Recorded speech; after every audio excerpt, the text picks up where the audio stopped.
काल माझ्या मिस्टरांना सुट्टी होती, त्यामुळे त्यांच्यासोबत जाऊन बुटीकवाल्याकडनं हे पोतं मी घेऊन आले.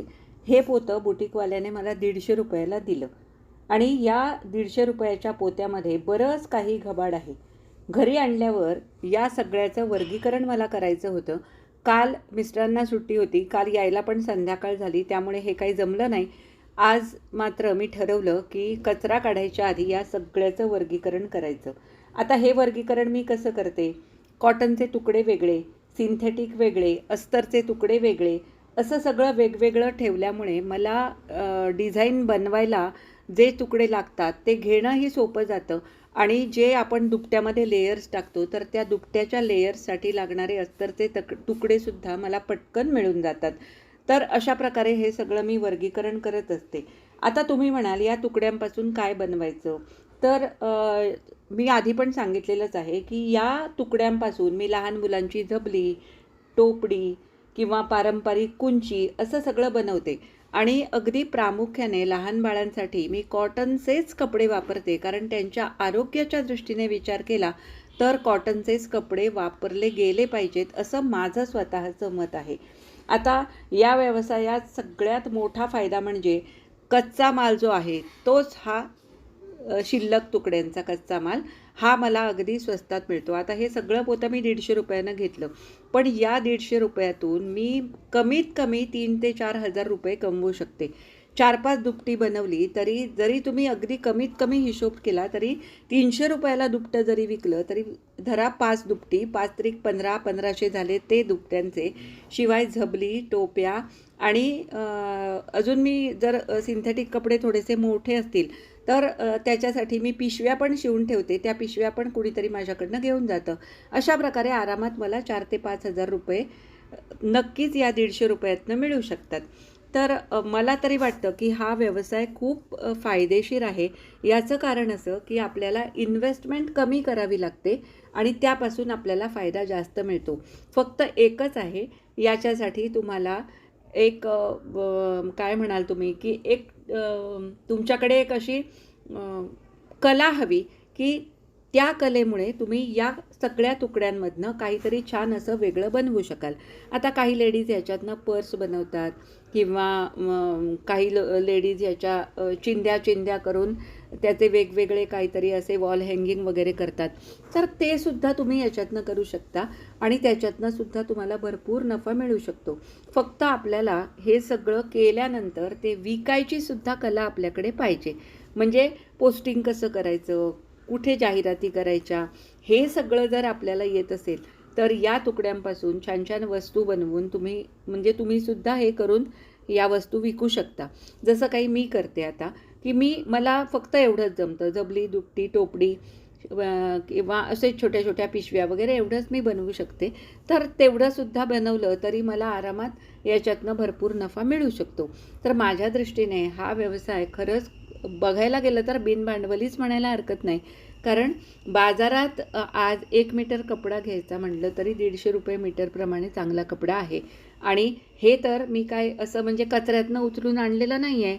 बुटीकवाला जे ड्रेस शिवतो ते त्यातनं राहिलेले हे शिल्लक तुकडे असतात, त्यामुळे हे जुने होऊ शकत नाहीत. हे कपडे नवीनच आहेत, फक्त हे तुकडे तुकडे आहेत आणि त्यामुळे आपल्याला त्याचा फायदा आपण करून घेऊ शकतो. हे बघा मैत्रिणींनो, अशा प्रकारे बुटीकमधून आणलेल्या कपड्यांचं मी वर्गीकरण केलेलं आहे. या खोक्यामध्ये मी सगळे सिंथेटिक कपडे ठेवलेले आहेत. याच्यामध्ये प्लेन पण आहेत आणि डिझाईनचे पण आहेत. तर डिझाईनचे जे कपडे आहेत त्याच्यापासून मी लहान मुलींचे फ्रॉक बनवते, ते सुद्धा मी विकते. आणि प्लेन कपडे जे ठेवलेले आहेत ते ब्लाऊजला जेव्हा मी पॅचवर्क करते, कारण मी ब्लाऊज पण शिवते, तर ब्लाऊजला जेव्हा मी पॅचवर्क करते तर त्या पॅचवर्कसाठी किंवा बारीक गोट लावण्यासाठी अशा पद्धतीने या कपड्यांचा मी वापर करते. त्यामुळे हे कपडे मी बाजूला एका खोक्यामध्ये ठेवलेले आहेत. त्यानंतर या खोक्यामध्ये मी सगळे अस्तरचे तुकडे ठेवलेले आहेत. जेव्हा मी दुपटी शिवते तेव्हा दुपट्याला आतमध्ये लेयर्स टाकायला या अस्तरच्या तुकड्यांचा वापर होतो किंवा अशा पट्ट्या असतील तर त्याचा गोठ लावायला उपयोग होतो. म्हणून या खोक्यामध्ये मी हे सगळं ठेवलेलं आहे. त्यानंतर या कपड्यामध्ये मी सगळे कॉटनचे डिझाईनचे कपडे ठेवलेले आहेत. हे जे कपडे आहेत हे वेगवेगळ्या रंगाप्रमाणे मी रचून ठेवलेले आहेत. ज्या वेळेला मला झबली किंवा टोपडी बनवायची असतात, कुंच्या बनवायच्या असतात, त्यावेळेला मॅचिंग कलर्स घेऊन मी याच्यापासून झबली किंवा टोपडी किंवा कुंच्या वगैरे बनवते. तर हे मी साधारण पांढऱ्या रंगाचे एका बाजूला, पोपटी रंगाचे किंवा हिरव्या रंगाचे एका बाजूला, ब्राऊन आणि काळ्या रंगाचे एका बाजूला, गुलाबी आणि लाल रंगाचे एका बाजूला, पिवळ्या रंगाचे एका बाजूला, निळ्या रंगाचे एका बाजूला, अशा पद्धतीने हे रचून ठेवलेलं आहे. जेणेकरून ज्या वेळेला मी झबली किंवा टोपडी शिवेन त्यावेळेला मला पटकन हे हाताशी यावेत, या पद्धतीने ह्या खोक्यामध्ये मी ठेवलेले आहेत. आणि याच्यामध्ये या खोक्यामध्ये मी सिंथेटिक पण थोडेसे असे डल कलरचे वगैरे ते कपडे आहेत ते वेगळे एका गाठोड्यात बांधून ठेवलेले आहेत. याच्यातून मी पिशव्या बनवणार आहे. ज्या आपल्याला भाजीसाठी वगैरे पिशव्या लागतात तर त्या पिशव्या याच्यातून मी बनवणार आहे. हे असं सगळं वर्गीकरण केलं. याच्यामध्ये सगळे आत्ताच्याच पोत्यातले कपडे होते असं नाही. काही कपडे होते ते आधीच्या पोत्यातले सुद्धा होते, म्हणजे आधी माझ्याकडे घरात शिल्लक होते. तर ते पण मी आता व्यवस्थित वर्गीकरण याचं सगळ्याचं करून ठेवलेलं आहे. हे बघा. आणि हे जे पोतं आहे या पोत्यामध्ये जी गाठोडी बांधून ठेवलेली आहेत ही गाठोडी म्हणजे चिंध्या चिंध्या चिंध्या अशा एकत्र करून मी गाठोडी बांधून ठेवलेली आहेत. तर याचं कारण असं हे वेगवेगळी गाठोडी छोटी छोटी बांधून ठेवण्याचं की आमच्या बिल्डिंगमध्ये साधारण 3 दिवस कचरा गाडी येते, चौथ्या दिवशी येत नाही. मग एकाच दिवशी हे सगळं टाकण्यापेक्षा ज्या वेळेला कचऱ्याची गाडी येते त्या वेळेला एक एक छोटं गाठोडं मी कचऱ्यासोबत हे टाकून देते.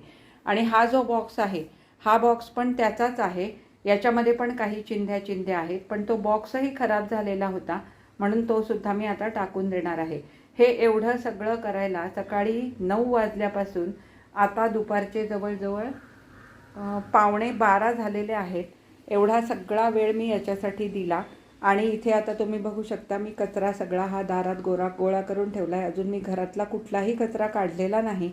हा सगळा कचरा काढून त्याच्यानंतर मी आंघोळ करणार आहे. कारण हे सगळं काम केल्यानंतर अंगावर खूप दोरे उडतात किंवा बऱ्याच गोष्टी घडतात, धूळ पण उडते. तर या सगळ्या गोष्टींसाठी मी आंघोळ सगळ्यात शेवटी करणार आहे. आज माझा दिवस हा आवराआवरीचा होता. एकंदरीत माझा हा व्हिडिओ तुम्हाला कसा वाटला मला कमेंट करून अवश्य कळवा. तर अशा पद्धतीने रचना केल्यानंतर आपल्याला खूप गोष्टी सोप्या होतात असं मला वाटतं. तुमचं काय मत आहे ते सुद्धा मला कळवा. चला तर आता हा व्हिडिओ मी इथेच थांबवते. आता आपण पुन्हा भेटू अजून एखाद्या छानशा नवीन व्हिडिओमध्ये. तोपर्यंत मी तुमचा निरोप घेते. धन्यवाद.